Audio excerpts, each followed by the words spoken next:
이번 시간에는 OSI 참조 모델에 대해서 공부해 보도록 합시다. 이 지문은 기술 지문이에요. 기술 지문은 원리와 과정, 그 다음에 구분이 중요해요. 그래서 각 정보 간의 역할, 차이가 무엇인지 구분하고요. 과정, 순서를 따라 보고요. 그에 대한 원리가 무엇인지 생각해 보면 되는데, 원리는 대부분 앞문단에 나오겠죠. 그리고 과정, 구분은 중간에 나올 거고, 마지막에서는 정리하는 단계로 의나 한계 이런 것에 대해 설명할 거예요. 요런 텍스트의 구조를 이해하고 문장을 읽으면 어렵지 않게 문제를 풀 수 있을 거예요. 그래서 정보 구별이 가장 중요한 게 기술 지문입니다. 그래서 정보를 읽으면서 구별하는데, 이렇게 구별할 때 표시를 해놓으면 좀 쉽겠죠. 자, 그래서 한번 읽어보도록 하겠습니다. OSI 참조 모델이 무엇인지 알아가면서 읽어봅시다. 자, 1문단 읽어봅니다. 네트워크는 컴퓨터 등 수많은 장비들로 이루어졌고, 이 장비들은 서로 데이터를 주고받을 수 있다. 일반적으로 데이터를 주고받을 때에는 신뢰성이 있고 원활한 통신을 수행하기 위해 사전에 협의된 통신 규약인 프로토콜을 사용한다. 우리가 네트워크를 사용하는 데는 통신 규약이 있는데 그것을 뭐라고 한다? 프로토콜이라고 한다. 이 프로토콜은 장비 간 데이터를 주고받는 과정에서의 통신 방법에 대한 규약으로 네트워크가 성립하기 위한 가장 기본적인 요소 중 하나이다. 프로토콜은 통신 규약인데 통신 규약 중에서도 이 네트워크를 주고받는 방법에 대한 규약이다. 이 프로토콜이 네트워크 성립의 기본 단위이다 라고 알아두시면 되겠네요. 초기의 프로토콜은 특정 업체가 자사의 장비들을 연결하기 위해 만들었다. 만약 한 조직체 내에서 서로 다른 컴퓨터 시스템이 서로 다른 프로토콜을 사용하는 경우 프로토콜 간 통신이 이루어지기 어렵겠죠. 그래서 각기 다른 프로토콜을 변환해 연결해주는 게이트웨이가 필요했어. 그럼 게이트웨이는 뭐예요? 각기 다른 프로토콜을 변환해 연결해 주는 거. 그래서 프로토콜이 필요한 이유는 통신을 원활하게 하기 위해서야 라고 생각하시면 되겠죠. 그런데 현존하는 모든 프로토콜에 대하여 이러한 게이트웨이를 개발하는 것은 거의 불가능한 일이고 기술적으로도 매우 어렵다. 이에 따라서 모든 컴퓨터 제작사 및 통신 장비 업체들 간 프로토콜의 호환성은 뭐야? 연결하는 정도를 높이는 방안이 마련되었는데, 다양한 네트워크에 상호 연결되어 있는 개방형 컴퓨터 통신 환경에 적용할 수 있는 표준 프로토콜인 OSI 참조 모델이 제시되었다. 자, 그래서 OSI 참조 모델은 뭐라고요? 제작사와 장비 업체들 간의 프로토콜의 호환성을 높이는 방안 중에 하나로 개방형 컴퓨터 통신 환경에 적용할 수 있는 표준 모델이다 라고 생각하시면 되겠습니다. 그래서 OSI 참조 모델은 개방형 컴퓨터 환경에 적용할 수 있는 것으로 제작사와 장비 업체들이 네트워크의 호환성을 높이는 방법, 그중 하나의 모델이다 라고 생각하시면 돼요. 그래서 그 방법 OSI 참조 모델이 어떤 것인지를 설명하는데, 지금부터는 다 세부적인 정보 사항입니다. OSI 참조 모델은 몇 개 계층으로 되었고 각 계층들은 어떤 역할을 하고 어떤 부호를 사용하는지에 대한 설명이에요. 자, 그러면 각기 정보를 구분해 가면서 읽어볼게요. OSI 참조 모델은 네트워크 간 호환 가능한 프로토콜을 만드는 참조 모델로, 위에서 한 말 반복이네요. 하나의 일을 수행하기 위해 관련 기능들을 모아 그룹화한 계층으로 구성된다. 그러니까 OS 참조 모델은 이런 7개의 계층이 있다라고 말해주고 있는 거예요. OSI 참조 모델에서는 그림과 같이 네트워크 통신 과정을 7개의 계층으로 나누고 각 계층마다 일정한 역할 기능이죠. 을 수행하도록 하여 하나의 네트워크 통신을 완성하도록, 그러니까 하나의 네트워크 통신에 이런 게 다 들어갈 수도 있고 다 안 들어갈 수도 있다라고 말해주고 있어요. 네트워크는 사용 목적에 따라서 7개가 아닌 일부의 단계만으로도 원하는 통신을 할 수 있으므로 모든 통신 절차를 7개 계층으로 나눌 필요는 없고, 실제 우리가 사용하는 네트워크 프로토콜과 OSI 참조 모델의 계층이 1대1로 대응되는 것은 아니다. 왜냐하면 이 OSI 참조 모델은 뭐라고 그랬어요? 개방형 컴퓨터 통신 환경에 적용할 수 있는 표준 모델이고, 자, 우리가 사용하는 것은 개방형이 아닐 수도 있잖아요. 그러니까 반드시 모든 이 계층을 따르지는 않는다. 사용 목적에 따라서 하나의 계층만을 따를 수도 있다라고 이야기하는 거죠. 그래서 실제 우리가 사용하는 네트워크 프로토콜과 OSI 참조 모델 계층이 1대1로 대응되는 경우는 많지 않대요. 많은 프로토콜은 OSI 참조 모델의 일부 계층들에 걸친 기능만 제공한대요. 그 중에 하위 3개 계층인 물리, 데이터 링크, 네트워크 계층, 하위 3개가 물리, 데이터 링크, 네트워크 계층이래요. 그러니까 여기서부터 올라가는 거죠. 밑에서부터 올라가요. 그 기능에 대한 설명을. 이 하위 3개 계층은 정보를 전송하는 일종의 네트워크 지원 기능을 하며 실제로 데이터가 공간을 이동하는 데 관련한 기능을 수행한다. 상위 3개 계층인 세션, 표현, 응용 계층, 상위 3개 세션, 표현, 응용 계층은 정보를 처리하며 사용자를 지원하는 기능을 한다. 중간의 전송 계층은 상위 계층과 하위 계층을 연결하는 기능을 한다. 이때 계층 4부터 계층 7까지 상위 4개 계층의 작업은 컴퓨터 내부에서 상위 4개, 하나, 둘, 셋, 4개는 내부에서 수행하고, 이 전송 계층은 상위 계층과 하위 계층을 연결하는 기능을 수행한대요.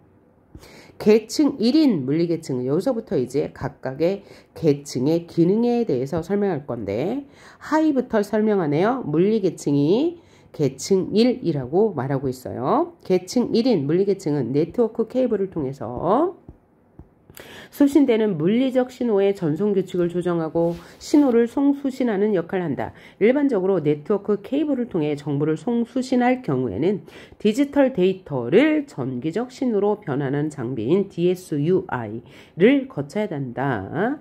이때 디지털 데이터를 전기적 신호로 변환하는 부호화 과정을 라인 코딩이라 한다. 라인 코딩의 방식에는 여러 가지가 있다. 그럼 지금부터 라인 코딩의 방식에 대해서 설명할 건데, 이 라인 코딩의 방식이 뭐라고요?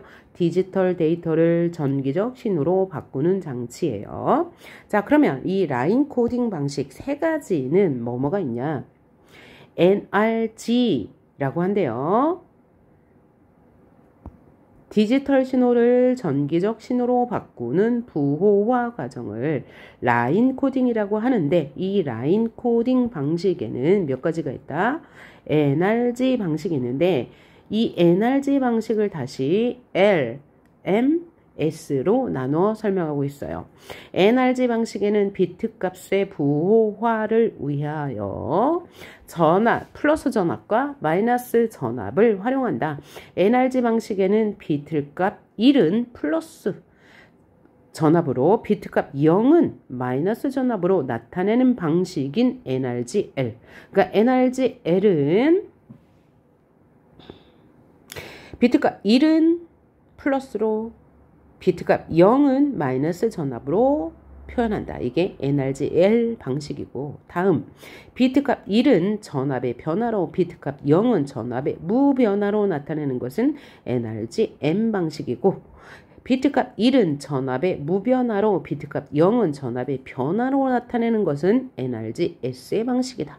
그럼 이것을 메모해놨다가 혹은 그냥 정보를 구별해놨다가 문제를 풀 때 적용만 하면 되겠습니다.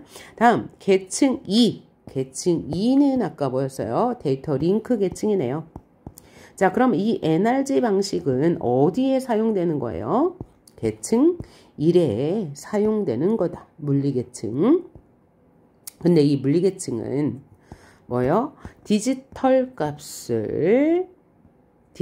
데이터를 전기적 신호로 변환하는 부호화 과정이 필요한데 이 부호화 방식은 NRG 방식이다. NRG 방식은 어떤 기호를 사용하냐에 따라 NRG L, M, S로 나눈다 라고 말하고 주고 있고요. 계층 2는 데이터 링크 계층인데 이것은 물리계층에서 전달되는 데이터의 오류를 검사하고 물리계층에서 전달되는 오류를 검사하고 복구하며 시스템 간 전송 속도 차이에 의한 흐름을 제어하는 계층이다. 데이터 링크 계층은 물리계층에서 데이터가 전달되면 단일 네트워크에 연결된 모든 장치의 데이터들을 프레임의 단위로 묶어 전송하고 수신 측 개별 장비들 각각에 해당하는 데이터를 확인해 수신하도록 연결해준다. 자, 그러니까 물리계층 1에서 어떤 작업을 수행하면 이것을 받은 데이터 링크 계층이 오류 검사하고 복구하고 흐름을 제어하고 모든 장치의 데이터들을 프레임의 단위로 묶어서 전송하고 수신 측 개별 장비들 각각에 해당하는 데이터를 확인해 수신하도록 해주는 기능을 한대요. 자, 그럼 계층 3에선 어떤 기능을 하는지 볼게요. 계층 3인 네트워크 계층은 여러 독립적인 네트워크 간 데이터 전달에 관련된 계층으로 각기 다른 네트워크에 고유한 네트워크 주소를 부여하고 부여된 주소를 바탕으로 네트워크 간 올바른 데이터 전달 경로를 보장한다. 올바른 전달 경로를 안내하나 봐요. 네트워크 계층의 대표적인 주소 체계로 IP 주소 체계를 들 수 있다. 자, 이제 계층 4에 대해서 설명하겠네요. 계층 4인 전송 계층은 하위 계층에서의 신뢰성이 없는 연결 서비스가 지닌 미비점을 해소하기 위한 역할을 수행한다. 가령 예를 들어 네트워크 신호를 전송하는 케이블이 끊어지거나 잘못된 주소가 입력되어 데이터가 수신 측 장비에 올바르게 전달되지 않을 경우 전송 계층은 재전송을 지시하거나 상위 계층의 사실을 통보함으로써 상위 계층에서는 필요한 조치를 취하거나 사용자에게 선택지를 제공할 수 있다. 이게 계층4 전송 계층에서 하는 역할. 그 다음 전송 5의 역할을 설명하겠네요. 전송 5 이상의 기능, 상위 계층이죠. 경우에 따라 없을 수도 있을 수도 있다고 아까도 말했어요. 자, 그 중에서 세션 계층은 1, 2, 3, 4, 5 계층 5가 되겠네요. 자, 통신하는 시스템 사이의 상호작용을 설정하고 유지하며 데이터를 동기화한다. 가령 예를 들어 세션 계층에서는 한 시스템의 파일을 전송하는 경우 파일이 전송되는 중간에 확인 응답을 받아야 해당 위치에 특정 표지를 삽입하는 작업을 한다. 이게 세션 계층에서 하는 일.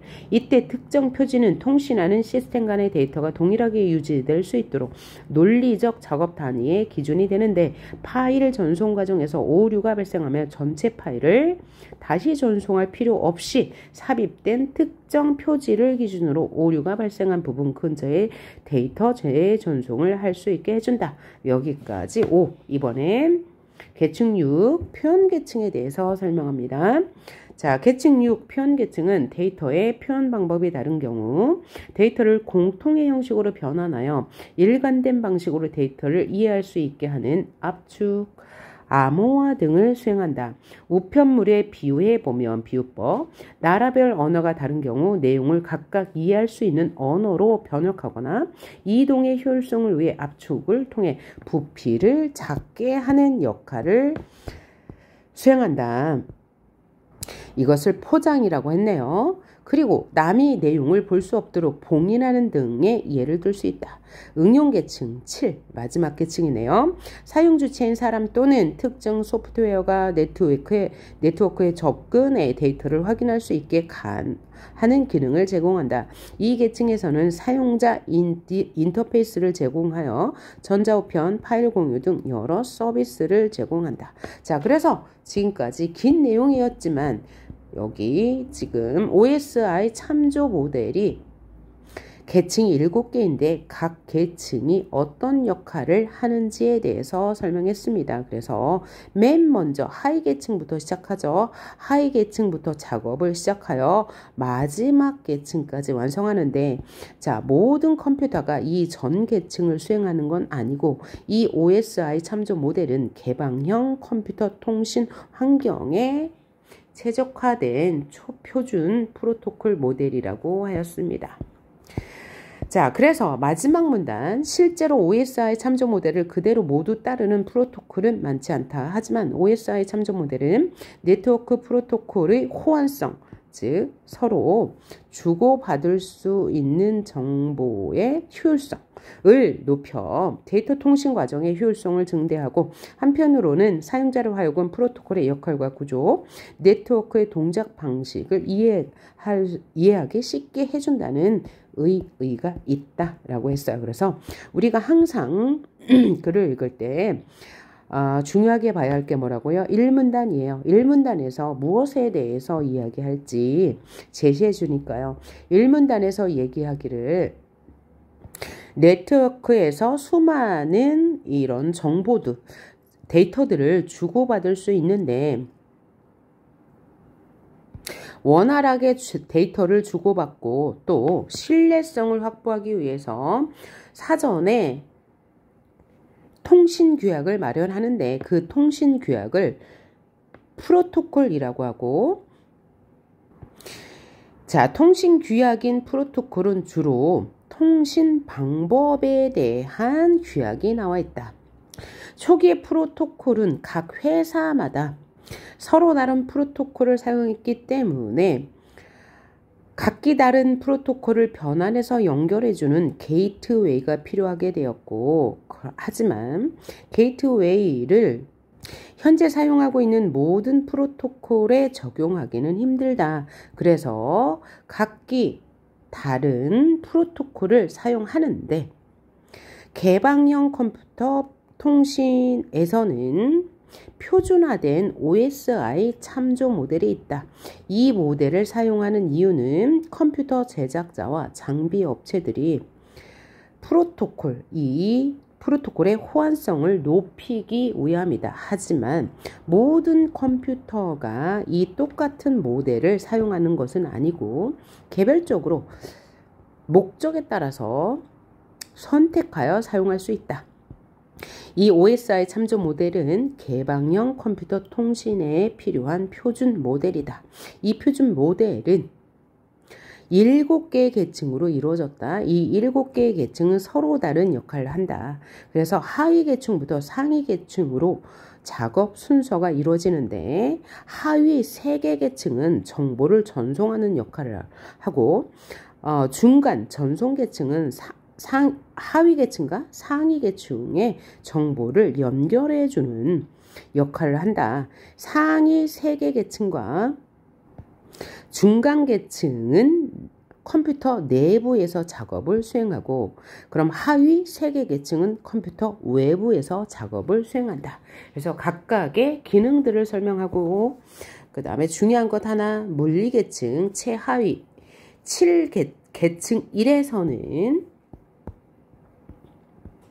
디지털 데이터를 전기적 신호로 바꿔주는 부호화 과정인 라인 코딩 방식을 사용하는데, 이 방식은 3가지가 있다. L 방식, M 방식, S 방식.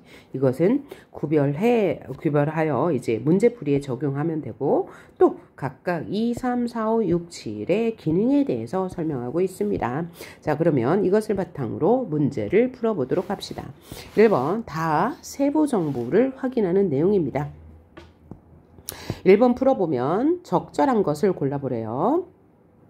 선지 1번 OS 참조 모델 통신 과정인 OS 참조 모델 통신 과정의 장단점을 분석하고 있다. 자, 여기는 기능에 대해서 설명하고 있죠. 2번 표준 프로토콜에 관해 통신 역할별로 계층을 분류했죠. 7개의 계층으로 분류하여 설명하고 있는 거 맞네요. 표준 프로토콜 호환성을 높이는 방법에 관해 통시적으로 아니고 분석적으로 설명하고 있습니다. 왜냐하면 7개의 계층을 나눈 다음 각각의 계층을 요소로 나누어서 또 구체적으로 설명하고 있기 때문이죠. 선택지 4번 네트워크 통신을 수행하기 위한 표준 프로토콜의 탄생 과정은 나와 있지 않고요. 네트워크 통신을 수행하기 위해서 프로토콜을 각 기업에서 사용하고 있는데 개방형 컴퓨터에서 사용하는 OSI 참조 모델을 계층별로 나누어서 설명했지 그 탄생 과정은 나와 있지 않고 다음 5번을 볼게요. 표준 프로토콜의 문제점에 대해서 나왔나요? 전혀 나오지 않았죠. 문제 2번 풀어보실게요. 적절한 것을 고르래요. 선지 1번 모든 프로토콜에 대하여 게이트웨이를 개발하려면 통신 방법에 대한 규약이 필요한 게 아니고 현실적으로 불가능하다고 했습니다. 1문단에 근거가 나와 있고요. 2번 전기적 신호는 DSU를 거쳐 디지털 데이터로 변하냐? No. 디지털 데이터를 전기 신호로 변환하는 모델이 DSU죠. 들렸고요. IP 주소 체계는 신뢰성이 없는 연결 서비스가 지닌 미비점을 해소하기 위한 역할을 수행하는 것이 아니고 네트워크 계층의 대표적 주소 체계가 IP 주소라고 했으므로 얘는 틀린 말. 4번 OSI 참조 모델에서 수신된 데이터는 최하위 계층에서 상위 계층들의 순서로 전달 처리된다. 맞네요. 자, 최하위 계층이 계층 1이죠. 1부터 7까지 순서대로 기능이 수행되고 처리된다고 하였죠. 그 다음 선지 5번 네트워크 간 서로 다른 프로토콜을 사용하는 경우에는 게이트웨이를 활용해도 상호통신은 불가능하다. 게이트웨이를 활용하며 상호통신이 가능한데 현실적으로 불가능하다고 그랬죠. 현실적으로 즉 현실화되기가 어렵다고 했어요. 3번 기억의 이유로 가장 적절한 것은 기억은 특정 표지 삽입인데요. 5문단에 나와 있죠. 5문단을 보면서 정답을 정확하게 고르셔야 되겠습니다. 1번 올바른 주소를 입력하여 데이터가 수신 측 장비에 올바르게 전달될 수 있기 때문에 특정 표지를 사용할까요? 5문단에서 말하기를 특정 표지를 삽입하면 오류가 발생한다 해도 삽입된 특정 표지를 기준으로 오류가 발생한 부분 근처의 데이터를 재전송할 수 있다고 했습니다. 그래서 효율성을 높일 수 있다고 했죠. 올바르게 전달될 수 있기 때문이 아니고요. 뭐라고요? 오류가 발생한 부분 근처의 데이터를 재전송할 수 있다고 했으므로 틀린 말. 데이터 수신 시 시스템 상호작용 과정에서 발생 가능한 오류를 예방할 수 있는 게 아니고 오류가 발생한 부분 근처의 데이터를 재전송할 수 있다고 했습니다. 3번 전송되는 데이터의 표현 방법이 일치하는 경우 두 장치 간의 데이터 전달의 일관성 아니고요.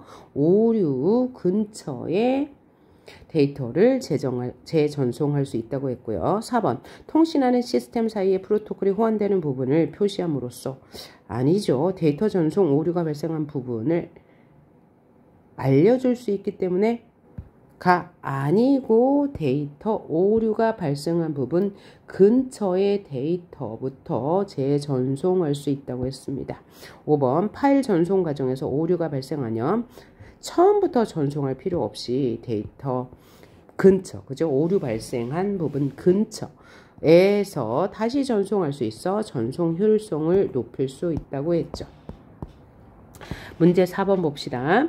윗글의 OSI 참조 모델의 계층 중 보기 밑줄친 가에 들어가기에 적절한 것은 무엇일까요? 라고 물어봤네요.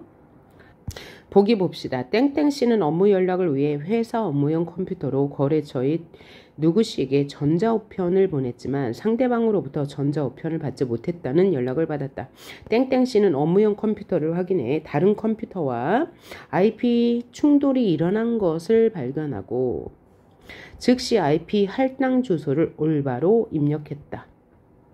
네트워크가 정상 연결되었음을 확인한 땡땡씨가 땡땡씨에게 전자우편을 다시 보내려던 순간 땡땡씨에게서 전자우편을 잘 받았다는 연락이 왔다. 땡땡씨가 네트워크 담당 부서에 확인한 결과 회사 네트워크는 OS 참조 모델 중 계층 1에서 계층 5까지를 그대로 따르고 있으며 네트워크 케이블을 연결했을 때 기존의 전자우편이 전송된 것은 OSI 참조 모델에 해당하는 계층 중 땡땡에서 네트워크 간 올바른 데이터 전달 경로를 보장했기 때문이라고 말했다. 자, 그럼 우리가 찾아야 할 것은 계층 1에서 5 계층 사이에 있는 어떤 거를 찾아야 돼요? 네트워크 간 올바른 데이터 전달 경로를 담당하는 게 계층 몇의 역할이냐를 찾아봐야 돼요. 계층 몇의 역할이에요? 4문단에 나와 있네요. 계층 3에서 독립적인 네트워크 간 데이터 전달에 관련된 계층으로 고유한 네트워크 주소를 부여하고 부여된 주소를 바탕으로 올바른 데이터 전달 경로를 보장한다 라고 나와 있습니다. 자, 그럼 문제 5번 풀어볼까요? A를 바탕으로 A가 뭐냐면 계층 1에 있는 물리계층에 대한 설명이에요. 물리계층에서 뭐 한다고 그랬죠? 이런 부호화 가정 나오는 거 보니까 무슨 방식? NRG 방식이 나올 것 같습니다. 자, 적절한 것을 고르라고 했어요. 자, 가나다는 각기 다른 NRG 라인 코딩 방식을 활용해 동일한 디지털 데이터 10, 100, 110을 정기적 신호로 전환하는 사례이다. 이때 초기 전압은 그림과 같이 모두 마이너스 전압이다. 자, 그러면 우리가 뭘 찾아야 돼요? NRG L 방식인지 M 방식인지 S 방식인지를 가나다를 보고 찾아내야 되는 거네요. 자, 그럼 여기 10, 110, 110이라는 부호 값을 보고 우리가 L의 방식인지 M의 방식인지 S의 방식인지 찾아봅시다. 먼저 L의 방식은 1은 플러스 전압으로 0은 마이너스 전압으로 본대요. 그런데 보기에서 뭐라고 했냐면 초기 전압은 모두 마이너스 전압이라고 했어요. 자, 그러면 L은 마이너스 전압은 0을 나타내야 돼요. 그러면 0을 나타내는 것, 맨 처음 시작이 0을 나타내는 것 두 개가 있네요.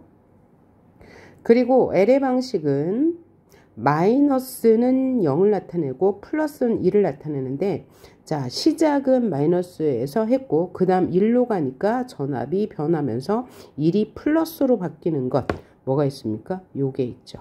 바로 나올 수 있고요. 그 다음에 M의 방식은 1은 변화가 있는 걸로 0은 변화가 없는 걸로 나타났어요. 그러면 요 끝에 자리를 보면 좀 쉽게 찾을 수 있겠죠. 1, 0 변화가 있으니까 그래프가 변해야 돼요.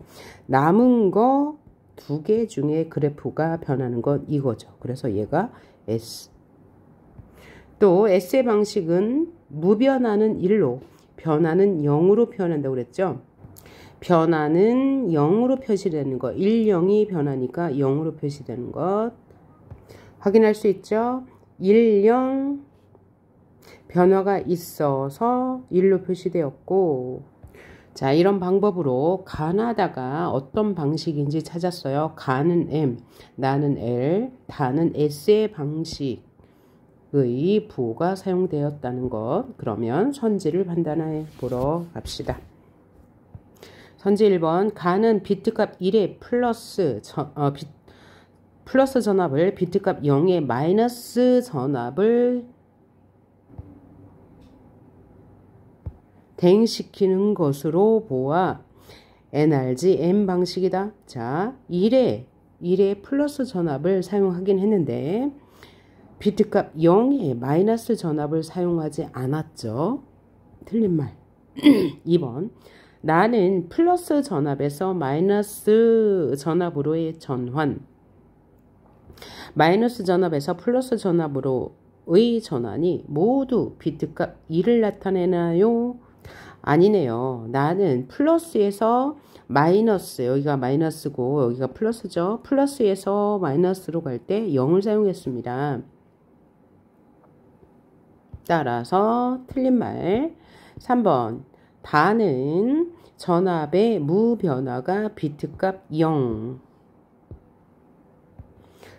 나타내는 것으로 모아 NRG S라고 했는데 무변화 있는 것이 여기죠. 그런데 무변화가 0을 나타냈네요. 아니에요. 2를 나타냈네요. 그래서 얘도 틀린 말.